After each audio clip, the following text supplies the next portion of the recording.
Okay, so make sure that you gotta avoid spammy backlinks. So what happens is the internet is comprised of real websites and fake websites. There are some websites that I don't even know how they're made because it's not really worth the time figuring it out. But there are some websites that are simply just made by robots. They're not actually real websites, they're spammy. And they're kind of listing websites, but they're linking to yours. But like you didn't ask them to link to yours and it's not even a real website. And then when you put those fake websites in to the SEO tools, it's gonna say like 0 DR or like 5 DR or like a very low amount of traffic. Those are the websites that are gonna link to yours without you asking them to.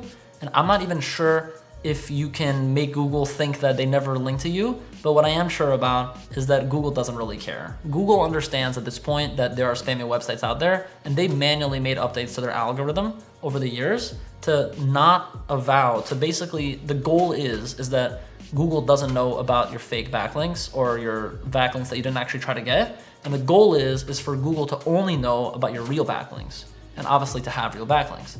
So what happened 10 years ago when I started SEO was that you would actually see that you could rank with fake backlinks. But now, and obviously over the last many updates that Google has made, starting with Google penalizing black hat SEO, that's why we're only teaching white hat SEO. It's the real way to do SEO. It's not the fake way. It's not gonna be a shortcut. You have to do SEO properly, but as long as you can avoid spammy links, you can disavow them. You can actually use Google Search Console or different SEO tools to disavow them, which long story short means even if there are fake websites linking to yours, Google doesn't know about them.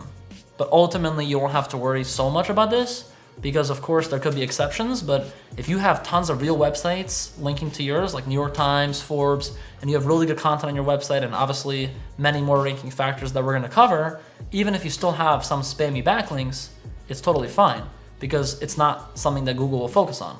But if you just have spammy backlinks, that's where the issue comes in. So we'll talk about that later in the video. But in summary, don't focus so much about spammy backlinks and definitely do not try to get them because they're not gonna help your SEO. They're just gonna hurt it.